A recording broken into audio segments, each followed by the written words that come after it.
मजदूरी तो बढ़ी पर क्यों नहीं मिल रही पूरी। मजदूरी तो बढ़ गई, सरकार ने मजदूरी तो बढ़ाया, न्यूनतम वेतन तो बढ़ाया, लेकिन पूरा क्यों नहीं मिल रहा जितना सरकार ने बढ़ाया है। सब्सक्राइब कर दीजिए साहब, छोटे थोड़ी हो जाओगे। हाल ही में सरकार ने न्यूनतम मजदूरी में बढ़ोतरी की घोषणा की है। यह खबर मजदूरों के लिए खुशी लाने वाली होनी चाहिए थी, लेकिन हकीकत क्या है? हकीकत में ऐसा नहीं है। कई मजदूरों को अभी भी पूरी तनख्वाह नहीं मिल रही है। इसके पीछे कई कारण हैं जिन्हें आज समझना आपको जरूरी है। इस लेख में, इस वीडियो में हम जानेंगे कि मजदूरी बढ़ोतरी के बावजूद मजदूरों को पूरी तनख्वाहें क्यों नहीं मिल रही है। साथ ही हम इस समस्या के कारणों और समाधानों पर भी चर्चा करेंगे। यह जानकारी मजदूरों और नियोक्ताओं दोनों के लिए बहुत ही महत्वपूर्ण जानकारी होने वाली है। यहाँ आगे देख लीजिए। सबसे पहले आपको बताते हैं हम कि न्यूनतम मजदूरी बढ़ोतरी एक नज़र में जो न्यूनतम मजदूरी बढ़ाई गई है, कितनी बढ़ाई गई है वो देख लेते हैं। तो यहाँ देख लीजिए, बढ़ोतरी की तारीख 1 अप्रैल 2024 को बढ़ाई गई है।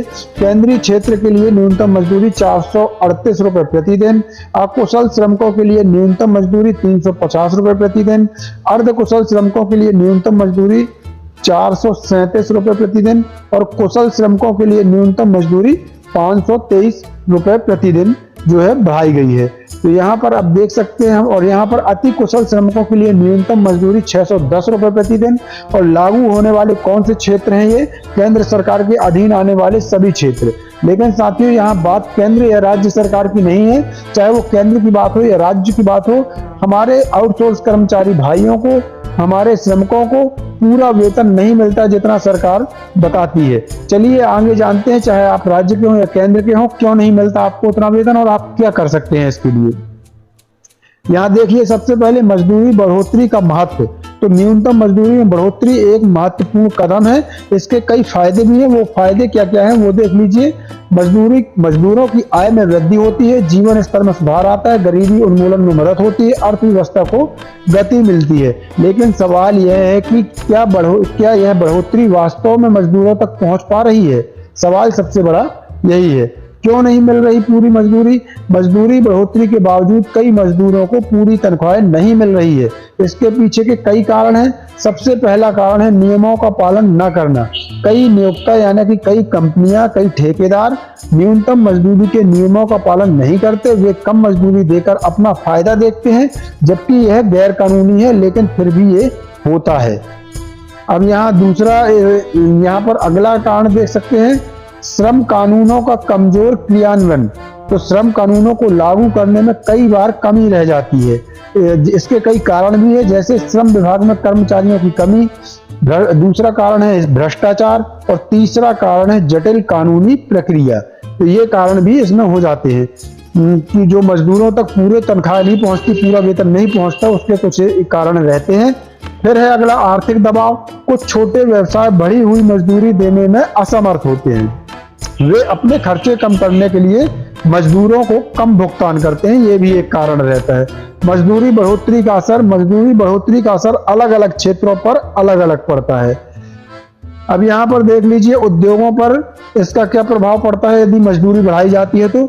लागत में वृद्धि। कंपनियों को अपने कर्मचारियों को ज्यादा भुगतान करना पड़ता है। उत्पादकता में सुधार। बेहतर भुगतान से कर्मचारियों का मनोबल बढ़ता है और वे ज्यादा मेहनत करते हैं। नौकरियों पर असर। कुछ कंपनियां खर्च कम करने के लिए कर्मचारियों की संख्या घटा सकती हैं अगर मजदूरी बढ़ाई जाती है तो।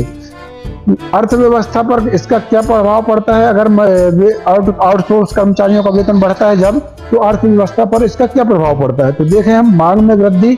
ज्यादा पैसे मिलने से लोग ज्यादा खर्च करते हैं, जिससे अर्थव्यवस्था को गति मिलती है, मतलब अर्थव्यवस्था में सुधार होता है। महंगाई। कुछ मामलों में यह महंगाई बढ़ा सकता है, क्योंकि कंपनियां अपनी लागत बढ़ने पर कीमतें भी बढ़ा सकती हैं। गरीबी में कमी। ज्यादा मजदूरी मिलने से गरीबी कम होती है। ये कुछ अर्थव्यवस्था पर अच्छे प्रभाव इसके पड़ते हैं। क्या किया जा सकता है? मजदूरों को पूरी मजदूरी दिलाने के लिए कुछ कदम उठाए जा सकते हैं। जो आपको मजदूरी बढ़ाई जाती है और आप तक नहीं पहुंच पाती, तो वो उसके लिए क्या क्या कदम उठाए जा सकते हैं जिससे आपको पूरा वेतन मिल सके, तो उसको देख लेते हैं। यहाँ सबसे पहले देख लीजिए, ये आपके काम की चीज है, सबसे काम की चीजें यही है, इसको ध्यान से समझिएगा। यहाँ पर जो हम आपको बता रहे, जागरूकता बढ़ाना।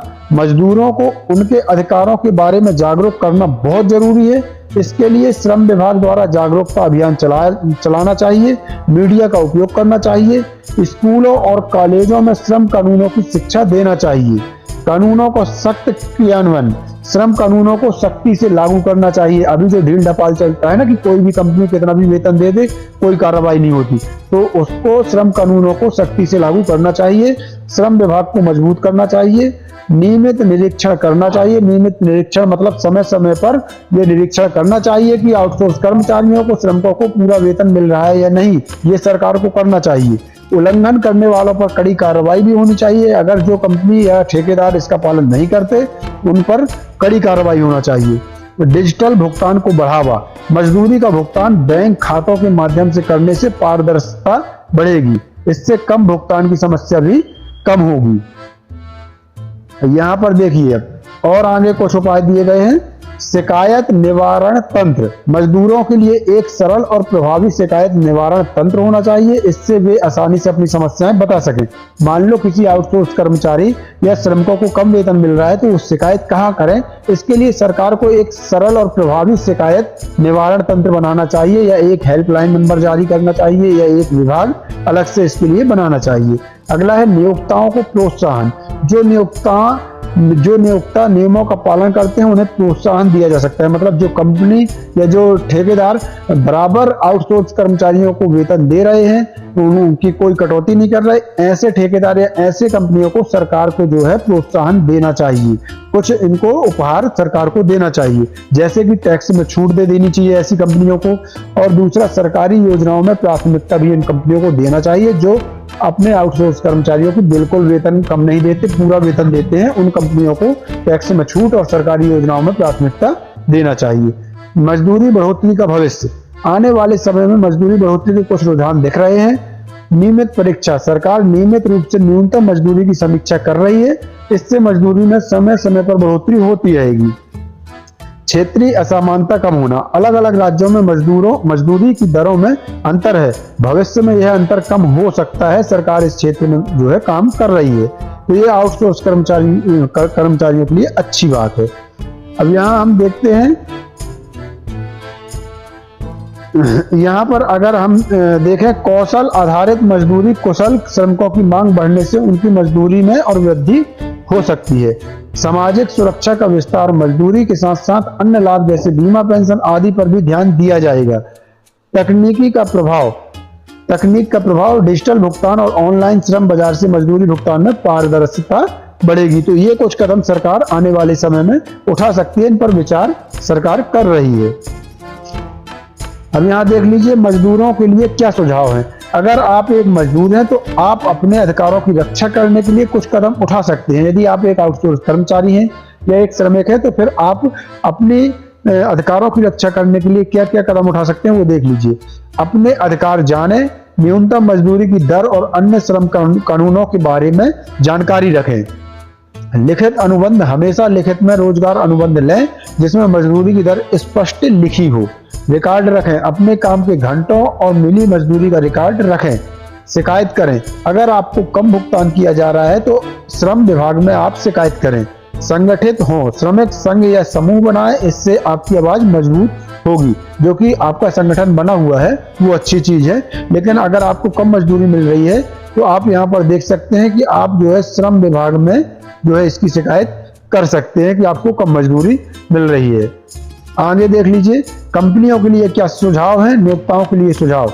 कानूनों का पालन करें, न्यूनतम मजदूरी और अन्य श्रम कानूनों का पालन करें, पारदर्शिता रखें, मजदूरी भुगतान में पारदर्शिता रखें, स्पष्ट पे स्लिप दें, प्रशिक्षण दें, कर्मचारियों को प्रशिक्षण देकर उनकी उत्पादकता बढ़ाएं, लाभ साझा करें, कंपनी के लाभ में कर्मचारियों को भी हिस्सा दें, श्रम कल्याण, कर्मचारियों के कल्याण पर ध्यान दें, इससे उनका मनोबल बढ़ेगा। तो ये कुछ कंपनियों के लिए सुझाव हैं। अगर कंपनियां ऐसा करती हैं तो उनको आउटसोर्स कर्मचारियों का मनोबल इससे बढ़ेगा। लास्ट में डिस्क्लेमर मत भूलिएगा, डिस्क्लेमर जरूर समझ लीजिएगा, इसी में सब कुछ है।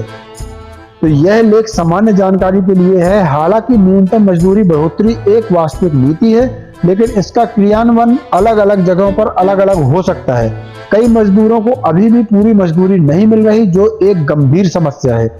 इस मुद्दे पर लगातार काम किया जा रहा है। अपने क्षेत्र में लागू नियमों और दरों के बारे में जानकारी के लिए स्थानीय श्रम विभाग से संपर्क करें। याद रखें, हर मजदूर को उचित मजदूरी पाने का अधिकार है। तो यदि आपको कम मजदूरी मिलती है तो आप श्रम विभाग से जो है जाकर शिकायत कर सकते हैं। सब्सक्राइब कर दीजिए साहब, छोटे थोड़ी हो जाओ।